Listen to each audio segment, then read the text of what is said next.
Terima kasih Tuhan buat hari ini. Engkau yang memberikan nafas hidup bagi kami. Kalau kami boleh ada sebagaimana kami ada, sungguh semua hanya karena kasih karunia Tuhan bagi kami. Hari ini kami membuka hati dan hidup kami untuk mendengarkan firman Tuhan. Biarlah firman Tuhan boleh masuk dalam hati kami dan mengubah seluruh hidup kami. Terima kasih Bapa, urapi hamba-Mu yang tidak ada apa-apanya. Di dalam nama Tuhan Yesus, yang siap terima firman Tuhan, katakan bersama, amin. Tepuk tangan buat Tuhan Yesus. Silakan duduk Bapak Ibu yang terkasih, Shalom. Bagaimana kabarnya? Luar biasa, karena kita punya Tuhan yang luar biasa. Kunci dari kesuksesan atau hidup yang disertai Tuhan adalah waktu kita menghormati Tuhan dalam hidup kita, amin. Hizkia seorang raja yang juga dipakai Tuhan untuk dia juga menghancurkan tugu ular tembaga yang dibangun pada zaman Musa. Saudara masih ingat kisah itu? Ketika bangsa Israel keluar dari tanah perbudakan di Mesir, mereka membuat satu tugu, ya, disuruh Tuhan pada waktu itu, ya, untuk ketika bangsa Israel dimusnahkan Tuhan lewat ular-ular yang keluar di padang gurun. Lalu Tuhan bilang, kamu bikin, ya, satu tugu ular tembaga, sehingga setiap orang yang dipatok ular, dia menoleh ke tugu itu, dia tidak mati. Lalu Musa membuat, saudara, tetapi pada akhirnya tugu itu kembali menjadi berhala bagi bangsa Israel. Mereka mempersembahkan korban di situ, ya, karena mereka pikir itu ada kuasanya. Padahal kan itu, ya, hanya pada waktu itu saja Tuhan menyuruh, tapi kemudian menjadi berhala lagi. Dan Hizkia, waktu dia diangkat menjadi raja, dia melihat orang-orang menyembah di sana. Jadi Hizkia merobohkan tugu yang dibangun pada zaman Musa itu. Hizkia juga adalah seorang raja yang pada zamannya dipakai Tuhan untuk membebaskan bangsa Israel dari tangan Asyur. Pada zaman itu Asyur mengepung bangsa Israel, saudara, karena tidak ada satupun yang bisa mengalahkan Asyur. Asyur adalah sebuah kerajaan kuno pada zaman itu, dan dia menaklukkan semua bangsa-bangsa, daerah-daerah di sekelilingnya. Nah, Asyur itu sekarang jadi apa? Ya, Suriah, Iran, Irak, Turki. Makanya ya sampai hari ini kan masih perang toh. Tapi nggak usah takut, saya minggu depan berangkat ke Israel, ya, dengan rombongan. Lalu saudara, pada zaman itu Asyur ini tidak terkalahkan, dan Israel jatuh ke dalam tangan Raja Asyur. Pada waktu itu Raja Hizkia ketakutan. Tapi Tuhan, ya, karena Hizkia hidup berkenan kepada Tuhan, Tuhan memberikan kemenangan kepada Raja Hizkia untuk kemudian menaklukkan Asyur. Bukan karena kekuatan perang, bukan karena kekuatan militer, tapi karena kuasa Tuhan. Nah, kita bisa belajar dari seorang tokoh ini. Kenapa saudara? Apa alasan dari Raja Hizkia, bagaimana hidupnya sehingga dia disertai Tuhan, diberkati Tuhan? Berapa banyak yang pengen tahu?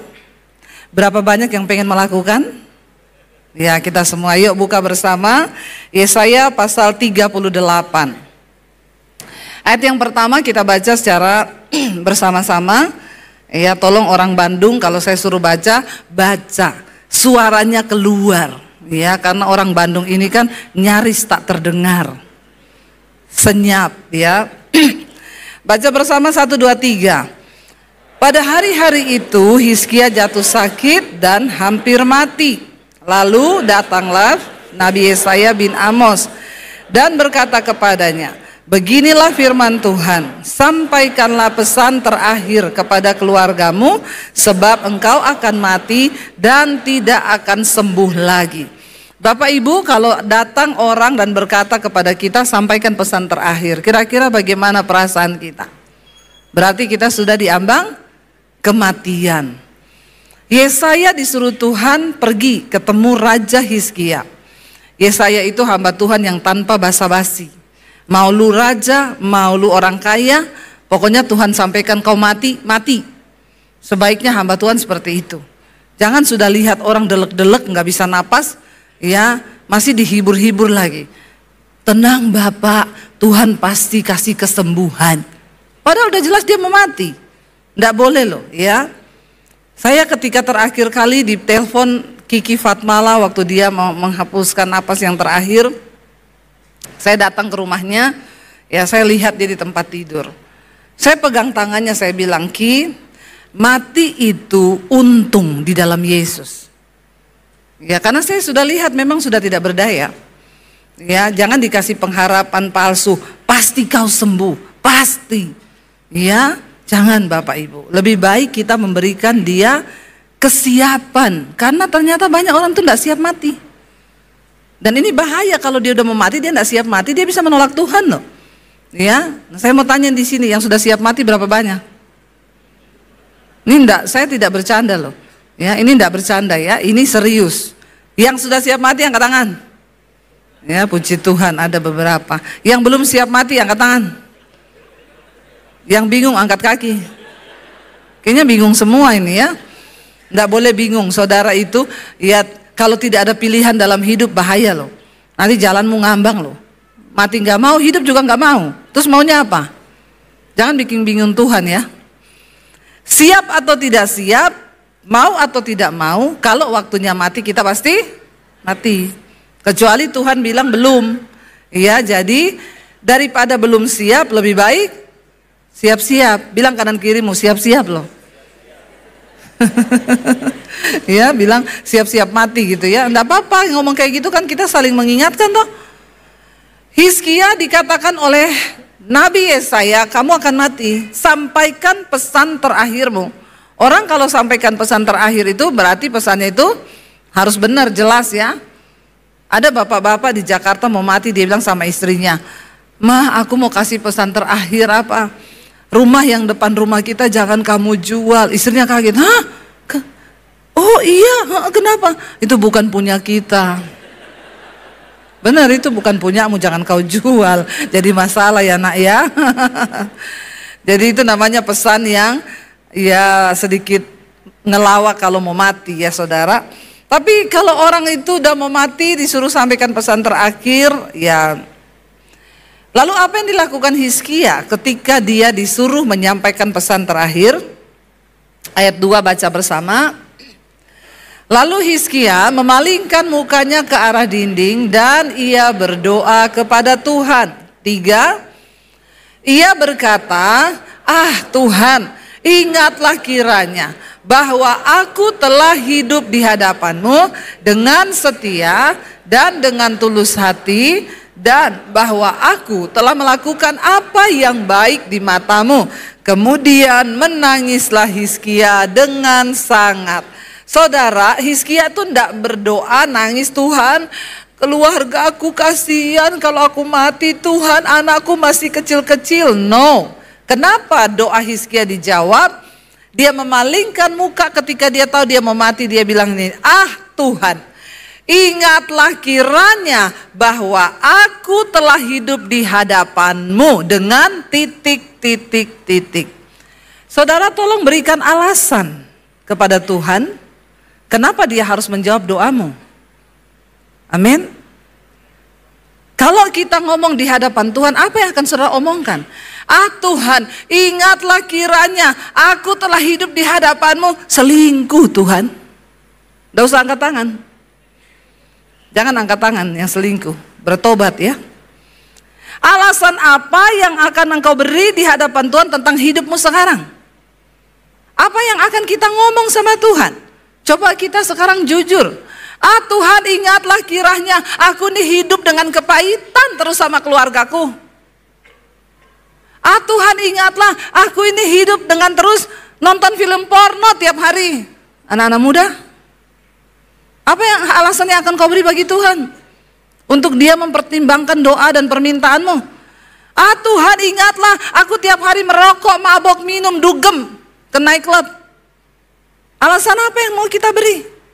"Ah Tuhan, ingatlah tiap hari aku hidup kepahitan sama mertuaku, sama menantuku, sama keluargaku." Hello saudara, Tuhan membutuhkan alasan untuk dia bisa mempertimbangkan hidupmu, mempertimbangkan doamu, mempertimbangkan berkat yang akan dia berikan dalam hidup kita. Tidak semua orang Kristen doanya itu dijawab Tuhan. Tuhan itu bukan Jangan memandang rendah Tuhan. Kalau engkau sejak manusia tahu memberikan yang terbaik bagi orang tuamu, bagi siapapun, apalagi buat Tuhan. Jangan main-main dengan Tuhan loh Bapak Ibu.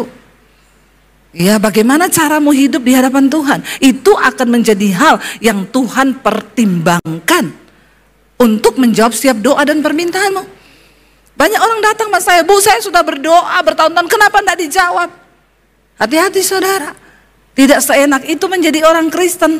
Ya, apalagi kalau sudah nyanyi, saat ku perlu Tuhan tahu, saat berdoa Tuhan dengar. Enak aja kau hidup dalam perselingkuhan saat kau perlu Tuhan tahu. Emang Tuhan apamu? Hello, pret. Ini kalau sudah keluar pret nih bahaya loh saudara. Ya, bahaya. Loh bener. Ya, jangan sembarangan dengan Tuhan. Ya, Tuhan bilang siapa menghormati aku akan kuhormati. Saya berpesan selalu kepada anak-anak saya, Mami tidak suruh kamu hormati Mami, Mami suruh kamu hormati Tuhan. Karena kalau kau menghormati Tuhan, maka kau dapat semuanya. Dengan kau hidup dalam kekudusan, itu cara kau menghormati Tuhan. Kasih alasan dong sama Tuhan. Kenapa dia harus jawab doamu? Kasih alasan dan pertimbangan. Sebab Tuhan itu maha tahu dan maha melihat. Hizkia bilang, Tuhan ingatlah. Dia cuma suruh Tuhan ingat. Hidupku ini tulus di hadapanmu. Hidupku ini setia di hadapanmu. Dan aku melakukan apa yang baik di matamu. Hari-hari ini yang Tuhan cari cuma orang yang setia saudara. Ya, apa itu setia? Setiap tikungan ada Bu. Nah ini bahaya nih. Setia itu dalam segala keadaan, suka, duka, senang ataupun susah. Engkau mau berkata, sekali aku percaya Yesus, aku tetap akan percaya Yesus. Dalam keadaan apapun aku tetap mau setia hidup dalam kekudusan. Tidak ada alasan, aku mau setia. Bapak Ibu, kenapa suami-suami kau harus setia pada istrimu? Bukan untuk istrimu kau lakukan itu, tapi itu cara engkau menghormati Tuhan. Amin. Anak-anak muda, kenapa kau harus hidup dalam kekudusan? Itu caramu engkau hidup menghormati Tuhan. Ya, apalagi anak-anak muda sekarang, kau jangan santai dengan hidup ini. Dunia bergerak terus, dunia berubah loh. Teknologi yang maju sekarang menggantikan SDM manusia. Ya, AI sekarang mulai menggantikan banyak ya manusia-manusia. Suami saya tuh loh bikin lagu rohani, dia cuma suruh AI bikinin saya lagu. Keluar liriknya saudara. Ya, begitu diklik kasih aransemen musik, dia bikin aransemen musiknya. Waktu diklik suruh nyanyi, keluar suaranya. Ya, bayangkan lagu baru dicipta oleh AI dan tidak kena copyright. Hebat enggak? Hebat. Ya. Sekarang kemajuan teknologi, robot mulai menggantikan keahlian manusia. Ditemukan sekarang robot yang bisa mendeteksi penyakit-penyakit berbahaya. Lebih dari dokter. Dengan teknologi yang canggih. Ya, AI sekarang di luar negeri banyak gereja sekarang yang sudah khotbah pakai AI. Bukan lagi pendeta yang khotbah. AI khotbah. Saudara suruh bikin dia khotbah. Tulis aja begini, bikinin saya khotbah kekudusan. Nggak sampai 5 menit, 1 menit keluar. Ayatnya ini. Saudara pencet keluar suara. Dia akan ngomong, sebab barang siapa yang hidup dalam kekudusan, maka engkau berkenan kepada Tuhan. Baca bersama di dalam ini. AI lebih pintar dari pendeta. Di luar negeri sekarang beberapa gereja sudah khotbah pakai robot AI. Orang tanya sama saya, Bu, menurut ibu gimana tuh sekarang AI khotbah? Ya setidaknya AI ndak homo, AI ndak selingkuh. Sekarang banyak pendeta homo, selingkuh, habis selingkuh naik mimbar nggak ada yang tahu. Iya, tapi AI lebih kudus lah daripada pendeta. Bertobat loh. Nah kalau kita tanya, emang orang bisa bertobat? Loh, orang itu bertobat atau tidak tergantung hatinya, bukan siapa yang khotbah. Waktu kau buka hati, siapapun yang khotbah, Roh Kudus turun menjamah hatimu. Roh Kudus nggak menjamah AI. Iya, nggak soal siapa. Bahkan Yesus bilang, bahkan Tuhan bisa pakai batu untuk menobatkan orang. Dia bisa bicara lewat keledai, mengingatkan hamba nabinya. Apa yang nggak bisa? Makanya anak muda tolong ya, kau yang punya keahlian tanpa bergantung pada Tuhan, ya sia-sia. Kau yang pinter secara akademis, IQ-nya mu tinggi, kau tidak bergantung dan menghormati Tuhan, sia-sia. Apalagi yang bodoh, udah goblok gak hormat Tuhan lagi. Apalagi ini saudara, sudah jauh. Apa yang membuat kita berarti? Apa yang menjamin masa depan kita? Satu tok, hidup hormati Tuhan. Bilang kanan kirimu, hormati Tuhan. Hormati Tuhan. Bagaimana cara kau menghormati Tuhan? Ya kau menjaga hidupmu kudus. Anak muda jangan sembarang. Jangan kau rusak hidupmu dengan rokok, dengan minuman, dengan free sex. Kau tidak menghormati Tuhan, kau sedang jadi hamba setan. Ya dengar baik saya ngomong ini. Benar, dunia ini berubah terus saudara. Tapi orang-orang yang hidup mengandalkan Tuhan, menghormati Tuhan, akan ada perbedaan. Hizkia bilang, tolong perhitungkan Tuhan. Ingat aku hidup dengan tulus hati di hadapanmu. Apa itu tulus hati? Ya, mencintai Tuhan tanpa ada alasan apapun. Sekalipun doamu tidak dijawab-jawab, sekalipun masalahmu tidak ada jalan keluar, kau tetap berkata, Yesus engkau terbaik bagi hidupku. Itu tulus hati, bukan karena ada apanya. Enggak mau gereja-gerejaan lagi, kenapa? Doaku tidak dijawab-jawab, saya tidak mau ini lagi, saya tidak mau itu lagi. Itu pendeta bikin saya tersinggung. Kau tersinggung sama pendeta, kau jangan marah sama Tuhan. Kenapa kau ngambeknya sama Tuhan? Ada orang-orang sombong saudara, yang hidup menurut kekuatan mereka sendiri, dan mereka nggak pernah mengandalkan Tuhan. Kenapa banyak orang Kristen hidupnya terkutuk? Karena Alkitab bilang, terkutuklah orang yang mengandalkan kekuatanmu sendiri, yang mengandalkan logikamu, yang mengandalkan sesamanya manusia. Tapi diberkatilah orang yang mengandalkan Tuhan. Tulus hati itu apa? Saya pernah saudara waktu di Jakarta dulu, kami mengalami kesulitan ekonomi, terus saya nggak bisa bayar cicilan rumah. Lalu rumah saya terancam mau ditarik. Saya berdoa waktu itu, tanpa pengenalan yang benar akan Tuhan, saya berdoa dengan emosi, dengan tekanan jiwa, pergumulan. Saya bilang, Tuhan, jawab aku Tuhan, beri mujizat Tuhan, engkau sanggup Tuhan. Soalnya Tuhan, aku sudah bersaksi kemana-mana, aku beli rumah. Kalau sampai rumah ini ditarik, kau yang malu Tuhan, kau yang malu. Ya, nggak tahu diri seringkali kita ini jadi orang Kristen ya. Tiap hari saya berdoa begitu, saya pikir benar. Makanya hati-hati saudara, jangan mau disesatkan. Ya, sekarang banyak ajaran-ajaran yang menyesatkan tanpa kita mengerti. Lalu saya tengking terus, saya bilang terus, ya.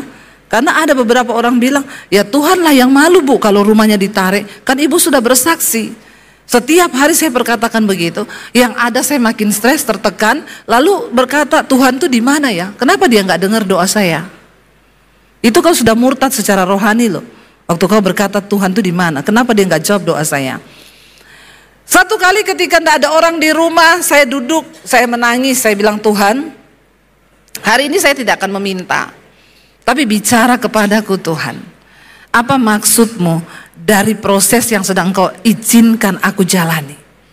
Apa maksud Tuhan? Biar saya mengerti dan saya mau bertobat kalau memang ada yang harus saya bertobat.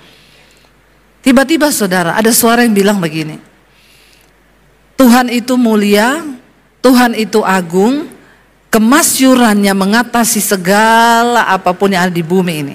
Kalau rumahmu ditarik, yang malu bukan Tuhan, tapi kau yang malu. Karena kau punya rumah dan tidak punya rumah, tidak akan pernah mengurangi kemuliaan Tuhan. Lalu saya mulai menangis saudara, Tuhan ampuni aku, ampuni saya Tuhan. Kalaupun rumah ini terpaksa diambil, saya dulu pernah hidup lebih susah dari ini. Ambilan Tuhan kalau memang rumah ini mau diambil. Engkau menjawab doaku atau engkau tidak menjawab. Engkau melepaskan aku dari masalah ini atau engkau tidak melepaskan aku. Bagiku engkau tetap Tuhan. Engkau baik bagiku.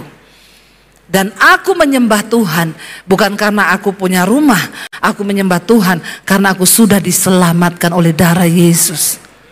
Lalu dengan bercucuran air mata, Saya mulai nyanyi saudara. Sekalipun kau tak menjawabku, sekalipun kau tak lepaskanku, namun ku akan tetap menyembahmu, takkan ku tukar dengan apapun.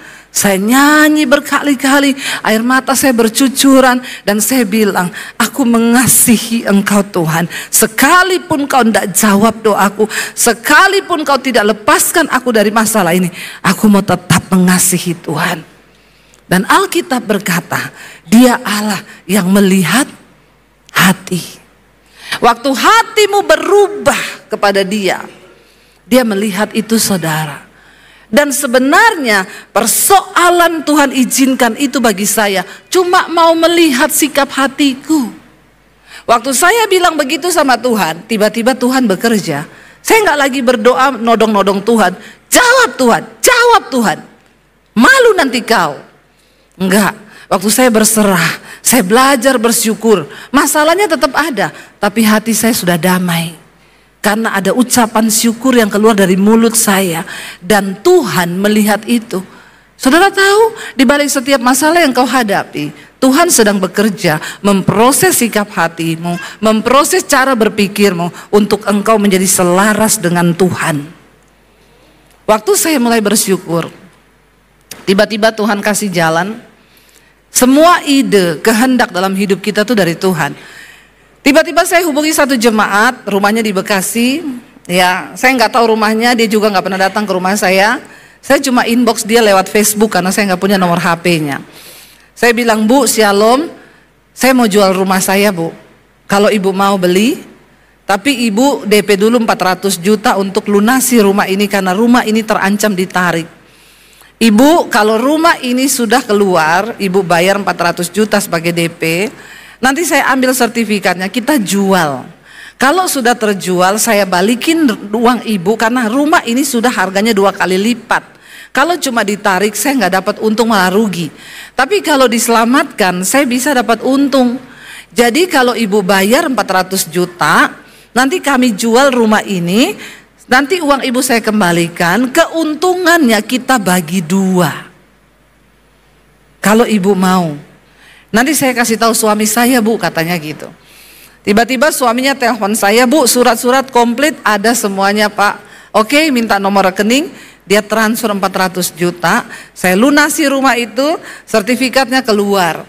Pak, saya minta alamat rumah, saya mau kirim sertifikat rumah saya, Bapak pegang dulu sambil nanti kita tawarin. Nggak usah Bu Debbie, Ibu ambil aja sertifikatnya, yang lama sudah berlalu, yang baru sudah datang. Engkau harus mengerti cara kerja Tuhan. Bagi Tuhan itu bukan masalah berat. Tapi kalau kau coba menyelesaikan dengan kekuatanmu sendiri, kau semakin terkutuk, semakin jauh, semakin tidak melihat pertolongan Tuhan. Tapi waktu kita mulai menyerah dan bertanya, Tuhan, apa rencanamu di balik persoalan ini? Bicara padaku dan aku mau bertobat. Ternyata hanya semudah dia berfirman. Coba siapa yang bisa menggerakkan orang uang 400 juta dikasih begitu aja? Nggak gampang loh saudara, nggak mudah. Karena Alkitab bilang Tuhan sanggup menggerakkan bahkan hati raja. Asal kita benar-benar percaya. Iya, tapi akhirnya saya nyicil saudara sampai selesai. Saya selesaikan, saya tidak mau berhutang karena Tuhan sudah kasih jalan. Selama engkau ngotot dengan kekuatanmu, dengan iman yang salah, dan engkau nggak pernah bisa mengerti rencana Tuhan, kita semakin jauh dan kita semakin capek menghadapi hidup ini. Iya. Jangan pernah jalani hidup ini dengan kekuatanmu sendiri. Kenapa? Karena ada banyak hal yang tidak bisa kita selesaikan dengan kekuatan kita. Kita membutuhkan kuasa yang supranatural dari Tuhan, yang tidak terbatas, yang tidak tertandingi, dan yang sanggup melakukan segala perkara. Yang terakhir Hizkia bilang, ingat Tuhan, aku ini hidup di hadapanmu, aku melakukan apa yang baik di matamu. Apa yang baik di mata Tuhan? Waktu kau melakukan firman Tuhan, Sekalipun berat, kau sedang kepahitan, Tuhan bilang lepaskan pengampunan. Rela, taat, lepaskan pengampunan. Nggak usah alay lebay. Ya, sakit bu, nggak bisa. Ya, kita harus berjuang untuk mendapatkan perkenanan Tuhan. Karena kalau kita sudah dapat perkenanan Tuhan, saudara, wow, Tuhan bilang begini, siapa yang menghormati aku, akan kuhormati. Itu firman Tuhan. Saudara bisa bayangkan, saudara dihormati manusia aja senang. Apalagi yang menghormati kita itu Tuhan. Siapa menghormati aku, akan kuhormati. Saya sih lebih penting mencari perkenanan Tuhan daripada perkenanan manusia. Saudara nggak usah gila hormat dihormati manusia. Tapi kalau Tuhan yang mengatakan itu luar biasa. Nggak usah saudara, orang mau hormati kita mau kagak, emang gue pikirin. Nggak usah dipikir. Nggak usah terlalu sok-sokan mau bela-bela diri. Di mana nama baikku, harga diriku, pret. Nggak usah. Tapi mari kita lebih fokus mengejar apa yang berkenan pada Tuhan. Bagaimana cara melakukan yang baik di mata Tuhan? Lakukan firman. Waktu kita menjadi pelaku firman, kita sedang melakukan apa yang baik di mata Tuhan. Saya mau kasih satu contoh tentang mendapat perkenanan Tuhan. Saya selalu pakai contoh ini, saya nggak tahu ini contoh yang saya nggak niru dari siapapun, ini benar-benar Roh Kudus taruh di hati saya. Saudara kalau lihat roket itu ketika diluncurkan keluar angkasa untuk melakukan tugasnya, dia harus memakai tenaga yang full power benar-benar untuk dia menembus gaya gravitasi bumi. Supaya dia bisa keluar dari atmosfer bumi dan masuk ke ruang angkasa.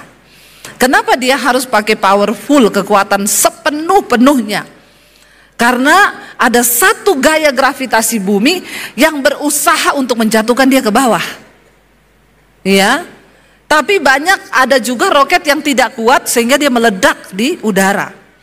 Tapi kalau roket itu sudah berhasil menembus gaya gravitasi bumi, dia masuk ke atmosfer lalu dia masuk ke ruang angkasa. Apa yang terjadi? Roket itu tidak perlu power lagi saudara. Dia tinggal mengorbit, menjalankan tugas, melayang aja dia. Hidup ini seperti itu. Waktu kita mau mengejar perkenanan Tuhan tidak gampang. Ada usaha-usaha dari setan, kuasa gelap, kedagingan kita, diri kita yang terus berusaha menarik kita jatuh ke bawah, menjauhkan kita dari Tuhan. Tapi waktu kita terus dengan Tuhan, minta kekuatan, berjuang dalam proses apapun, Tuhan aku pengen kuat menang dari masalah ini supaya aku dapat perkenanan Tuhan. Lalu kau tembusi atmosfer bumi itu, kau masuk sampai ke hadirat Tuhan. Apa yang terjadi saudara? Engkau tinggal melayang, melakukan setiap tugas yang Tuhan percayakan. Saat itu juga saudara, Alkitab berkata, Tuhan berfirman kepada Yesaya, pergilah temui Hizkia dan katakan kepada dia, beginilah firman Tuhan Allah Daud, Bapa leluhurmu telah kudengar doamu dan telah kulihat air matamu. Sesungguhnya aku akan memperpanjang hidupmu 15 tahun lagi, dan bonusnya aku akan melepaskan engkau dan kota ini dari tangan Raja Asyur. Asyur sebuah kerajaan yang tidak terkalahkan. Dia butuh berapa kekuatan militer, senjata, bom untuk mengalahkan mereka. Begitu banyak perjuangan untuk bisa mengalahkan Asyur. Tapi waktu kau mencapai perkenanan Tuhan, maka Tuhan berkata, bukan karena kuat dan gagahmu, tapi kuasaku. Apa yang sedang kau perjuangkan hari ini?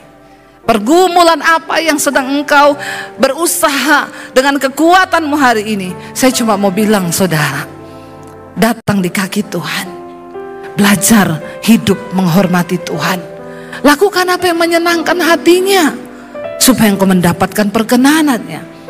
Dan apapun yang sedang engkau jalani hari ini, kuasa Tuhan yang tidak terbatas sanggup bekerja bagimu. Karena bagi Tuhan itu hanya semudah Dia berfirman maka semuanya jadi. Amin. Biar kita mau berkata, Tuhan, kami mau bilang, sekali Yesus, kami tetap pilih Yesus. Kita bangkit berdiri bersama saudara. Ditutup mata dalam hadirat Tuhan. Dia Tuhan yang sangat tahu keadaanmu hari ini. Dalam keadaan berlimpah maupun kurang Tuhan, kami mau bilang, tetap Engkau yang mempesona di hidup kami. Ajar kami mencintai-Mu dengan setia dan tulus hati Tuhan. Ajar kami sungguh-sungguh mengasihi-Mu dengan hati yang benar. Dan Engkau Tuhan yang melihat hati kami. Mungkin saat-saat ini saudara, engkau sedang menghadapi pergumulan yang secara manusia mungkin tidak ada jalan. Mungkin kita juga yang sedang sakit dalam kelemahan tubuh. Katakan pada Tuhan, harapan kami tidak akan pernah hilang kepadamu Tuhan. Kami mau bilang Tuhan, sekali Yesus di hidup kami, kami akan tetap sembah Yesus. Mari sekali lagi angkat tanganmu di hadapan Tuhan sebagai komitmen. Katakan saudara, sekali Yesus, selamanya Yesus, harapanku takkan hilang, karena kasih-Nya sekarang ku ada. Oh Yesus, ku cinta Kau sekali Yesus, sekali Yesus, selamanya Yesus, harapanku takkan hilang, karena kasih-Nya sekarang ku ada. Oh Yesusku, ku cinta Kau selamanya. Biarlah pujian ini menjadi pengakuan setiap kami Tuhan, bahwa dalam keadaan apapun yang kami hadapi dan kami alami saat ini Tuhan, kami mau katakan bahwa sekali Yesus tetap Yesus. Kami mau setia, mengasihi, melayani-Mu Tuhan. Dan kami rindu Tuhan, hidup kami sungguh-sungguh boleh berkenan di hadapan-Mu Tuhan. Kami boleh menjaga hidup kami dalam kekudusan dan kebenaran firman-Mu Tuhan. Kau yang punya rencana yang indah bagi setiap kami. Mari Tuhan, inilah setiap kami, biar kami boleh penuhi setiap panggilan-Mu dalam hidup kami. Terima kasih buat pesan firman-Mu yang Tuhan sampaikan lewat hamba-Mu pada siang hari ini Tuhan. Biar itu menjadi kekuatan dan rema dalam hidup kami. Pujilah nama-Mu Tuhan.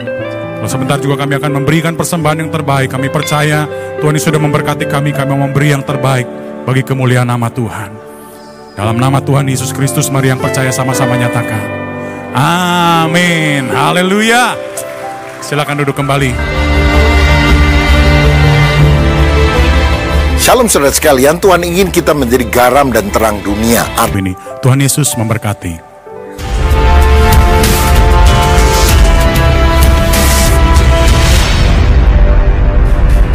Shalom Jemaat Tuhan yang diberkati. Apa kabar Anda hari ini? Bagi Anda yang akan memberikan persembahan dapat dilakukan dengan scan QR Code menggunakan amplop yang disediakan dan memasukkan pada kotak di luar ruang ibadah. Dan juga melalui mesin edisi yang terdapat pada lobi resepsionis. Kembali lagi bersama saya Josie Andrew, berikut Battle News selengkapnya. Shalom saudaraku, bulan Oktober adalah bulan penginjilan dan misi untuk Sinode Gereja BT Indonesia. Karena itu, saya mendorong saudara untuk terlibat di dalam pendanaan bagi wadah misi di gereja kita, PMB, Pelayanan Misi Berkat. Shalom saudara, pelayanan misi berkat pada waktu yang lalu dan terus sampai hari ini masih konsisten untuk berkontribusi bagi pelayanan misi. Selain mengunjungi 34 provinsi dengan memberikan seminar serta pembekalan bagi hamba-hamba Tuhan, selain itu PMB juga berkesempatan untuk mendukung Battle Project yang digagas oleh Sinode Gereja Battle Indonesia. Dalam Battle Project ini, PMB berkontribusi untuk membangun kurang lebih 10 gereja desa dengan nilai sebesar 120 juta per gereja. PMB juga masih mendukung hamba-hamba Tuhan yang ada di daerah dengan cara memberikan subsidi untuk biaya hidup mereka, mendukung sekolah tinggi teologi. Dan melalui momentum ini, saya ingin membagikan visi PMB ke depan untuk kita lakukan bersama-sama, yaitu pembangunan gereja desa dengan total anggaran sebesar 140 juta, sumbangan untuk pelayanan misi di seluruh pelosok Indonesia sebesar 100 juta, tunjangan untuk subsidi hidup hamba Tuhan sebesar 50 juta, Bethel Family Meeting, yaitu pertemuan dan pembekalan bagi hamba-hamba Tuhan yang berada di dalam kemitraan GBI Bethel sebesar 20 juta, mission trip ke daerah-daerah dengan melakukan seminar KKR sebesar 80 juta, subsidi untuk sekolah tinggi teologi sebesar 140 juta, dan subsidi untuk membantu sekolah umum sebesar 120 juta. Saudara bisa memasukkan persembahan itu ke amplop persembahan atau juga mentransfer ke rekening PMB yang ada. Mari kita rela berkorban untuk misi supaya banyak jiwa diselamatkan. Tuhan memberkati. Alpha Course telah dimulai kembali, sebuah acara yang akan membangun kerohanian kita bertajuk New Life Movement. Didukung bersama fasilitator profesional yang akan memberkati kita semua, acara diadakan secara hybrid setiap hari Rabu yang telah dimulai pada 9 Oktober lalu. Namun masih ada kesempatan bagi Anda untuk bergabung setiap hari Rabu pukul 6.30 malam dengan mengikuti total 15 sesi. Untuk informasi dan pendaftaran silakan hubungi nomor berikut. Bergabung dalam Alpha Course. Biarlah segala yang bernafas memuji Tuhan. Mari bersama-sama hadir dalam doa, pujian, dan penyembahan yang dilaksanakan di GBI Bethel Cimahi, Jalan Gatot Subroto 57, Pusdik, Bekang, Cimahi. Pada hari Rabu 16 Oktober jam 7 malam, hadir sebagai pembicara PDP Rifosa Santosa. Untuk kesediaan tempat dan konsumsi, daftarkan sebelumnya pada nomor berikut. Memuji, menyembah. Kabar baik untuk para wanita, Anda diundang dalam ibadah Bethel Women Fellowship. Diadakan secara onsite bertempat di GBI Bethel Mekarwangi, Ruang Betania, pada hari Kamis 17 Oktober jam 6 sore.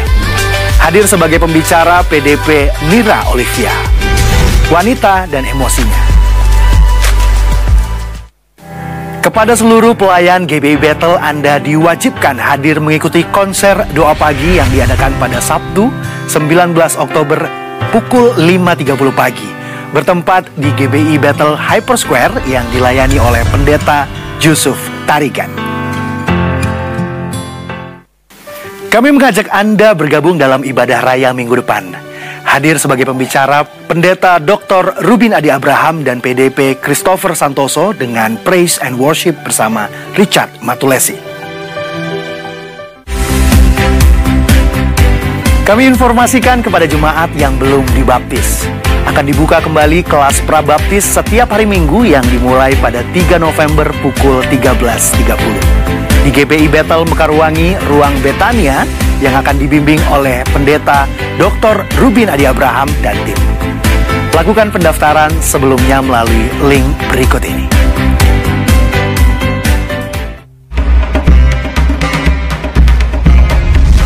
Mari bergabung dalam tur ke Turki pada Maret 2025. Bersama PDM Dr. Jessica Elizabeth Abraham dan PDP Christopher Santoso. Kita akan mengunjungi Gereja Wahyu, Kapadokia, dan Pegunungan Erciyes, dan berbagai tempat menarik lainnya. Segera lakukan pendaftaran karena tempat terbatas.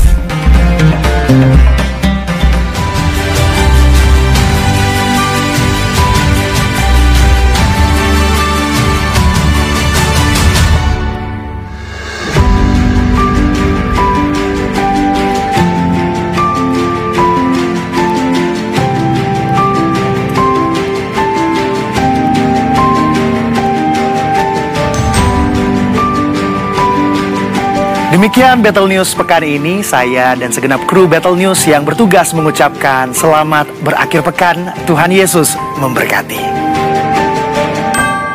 Ya, puji Tuhan.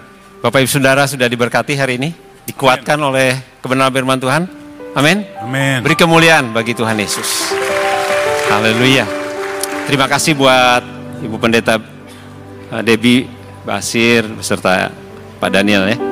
Dan nanti jam 1:30 dan jam 4:30 juga Ibu Pendeta Debbie Basir menyampaikan firman Tuhan kembali ya.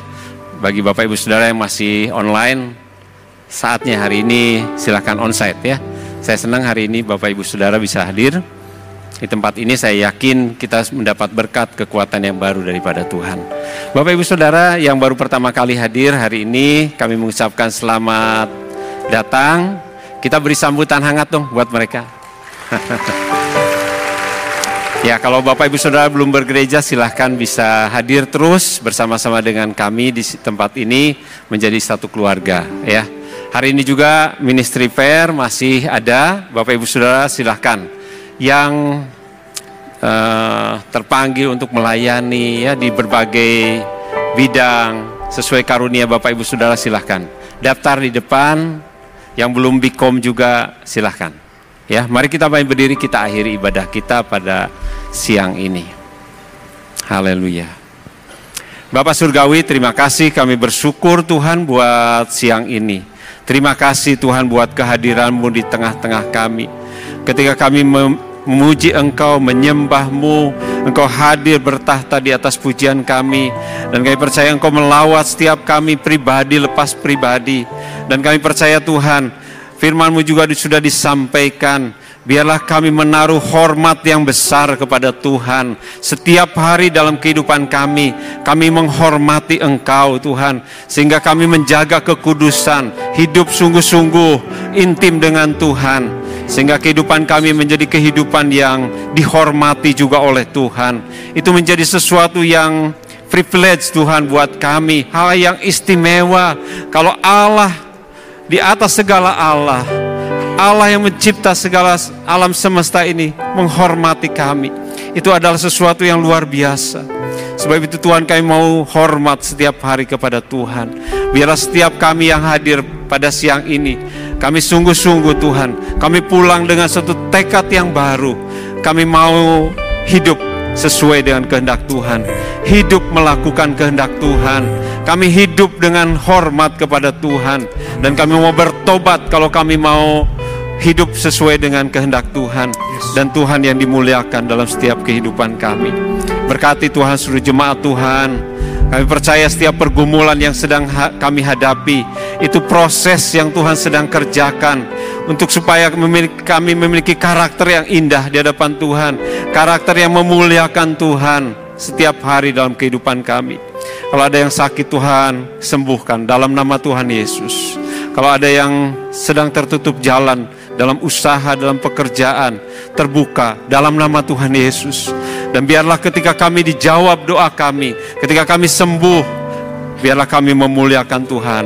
Tuhanlah yang sudah menolong kami, Tuhanlah yang sudah membela kami, Tuhanlah yang sudah membuka jalan buat kami. Amin. Terima kasih Tuhan, kami bersyukur buat siang ini.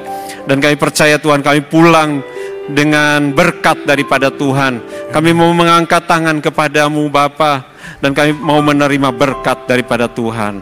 Saudara-saudaraku, pulanglah dengan membawa berkat damai sejahtera dari Allah Bapa, kasih karunia dari Tuhan Yesus Kristus, dan persekutuan Roh Kudus menyertai kita mulai hari ini sampai selama-lamanya.